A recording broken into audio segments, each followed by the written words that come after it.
Ici, c'est chez Dieu. Et nous sommes sur la terre promise. La terre promise, c'est pas l'Europe, c'est pas le Moyen-Orient, c'est ici. Et justement, il y a plusieurs types de blancheur dans le monde mystique. Hein? Il y a la blancheur des blancs. Mais quand on est dans cette blanc, c'est que ce sont les esprits ascensionnés. Les esprits qui ont atteint la pureté et la sainteté. Alors, nos ancêtres considéraient effectivement les personnes qui venaient pour l'esclavage comme des génies. Hein?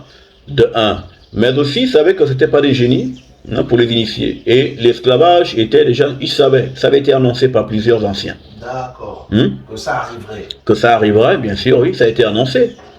Donc quand on subit l'esclavage, c'est juste qu'on a perdu la mémoire, mais on savait qu'on allait en arriver là. Pourquoi? Parce qu'on a abandonné les coutumes, les traditions.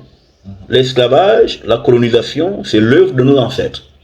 Donc quelqu'un me demanderait que temps, mais où étaient tes ancêtres pendant l'esclavage et la colonisation? Il faut leur dire que ce sont les ancêtres qui ont autorisé. Parce qu'un peuple idiot, stupide, bête, perdu, égaré, déraciné, il ne mériterait d'autre qu'une bonne correction.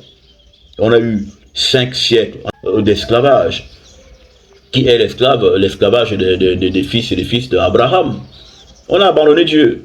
On a commencé à faire du folklore. Hein? Aller boire le vin avec les habits sacrés, coucher les femmes des autres. On a commencé à vivre comme tout le monde. Hein? En oubliant que nous étions une race sacerdotale. Des mises à part. Les Illuminati de Dieu. On va être comme tout le monde, voilà. Coucher les femmes blanches, aller dans le métissage. Dieu n'aime pas ça. Notre Dieu n'est pas dans le métissage. Mais les autres appliquent nos lois, hein. Mais nous on s'en fout de nos lois. Tu as vu un Israélien qui se métisse? Ce sont sur les bas d'étage là qui se métissent. Hein. Tu as vu un président occidental avoir une femme qui n'est pas de son espèce? Non, c'est chez nous qu'on voit ces gens de choses.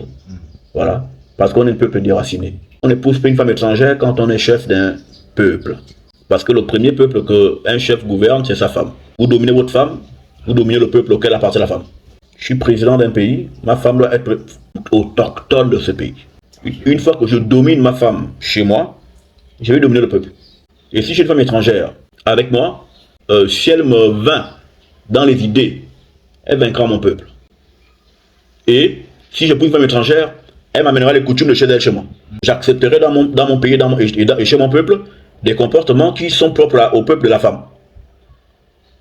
C'est pourquoi on nous interdit d'épouser des femmes étrangères. Quand on est chef, dirigeant, il est impératif de prendre la femme qui appartient au peuple. Parce que notre premier chantier, c'est la femme là. Hein? Un homme ne peut pas diriger un pays s'il ne peut pas d'abord gérer une petite femme.